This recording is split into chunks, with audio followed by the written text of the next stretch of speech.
జై శ్రీరామ్. 2022 నుంచి 2024 జూలై వరకు మొత్తం 11 ప్రెడిక్షన్స్ అనేవి ప్రూవెన్ అయ్యాయి. మరియు నా వాట్సాప్ గ్రూప్ లింక్ కూడా ఇచ్చాను క్రింద డిస్క్రిప్షన్లో.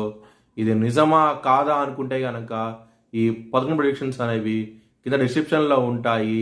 మీరు చెక్ చేసి నిజమైతేనే నా వాట్సాప్ గ్రూప్ లింక్ యాడ్ అవ్వండి మరియు నా ఛానల్ని సబ్స్క్రైబ్ చేసుకోండి. కన్యా రాశికి అధిపతి బుధుడు. కన్యా రాశిలో ఉత్తర 2, 3, 4 పాదాలు, హస్త 4 పాదాలు, చిత్త 1, 2 పాదాలు ఉంటాయి. ఈ నక్షత్రం వాళ్ళందరికీను నేను చెప్పే వార ఫలితాలు వర్తిస్తాయి.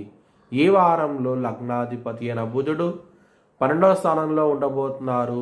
సింహరాశిలో బుధుడికి చాలా బలం అంటూ ఎక్కువగా ఉంటుంది. ఎవరైనా సరే విదేశాలకు వెళ్ళాలనుకుంటే కనుక ఈ వారం అనేది చాలా అనుకూలంగా ఉండబోతోంది. 2వ స్థానం అధిపతి అయిన శుక్రుడు నిలబడి ఉన్నారు లగ్నంలో.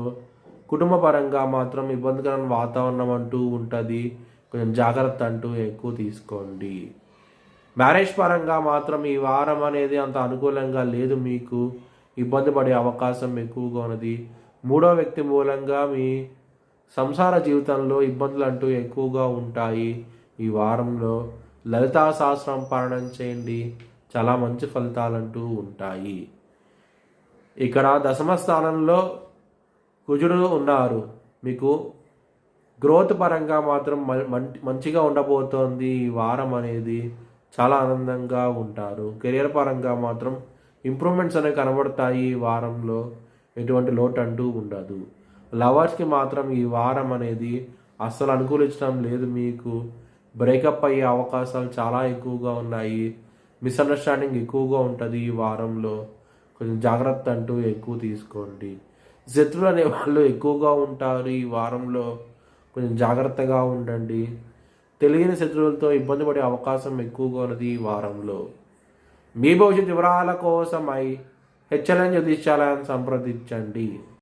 2024 భారత్ ప్రైమ్ మినిస్టర్గా నరేంద్ర మోడీ రీఎలక్ట్ అవుతాడని చెప్పి నేను మార్చ్ 2022లో చెప్పడం జరిగింది. అది ఈ నెల ప్రూవ్ అయ్యింది. Thanks for watching this video. Please like, share and subscribe my channel.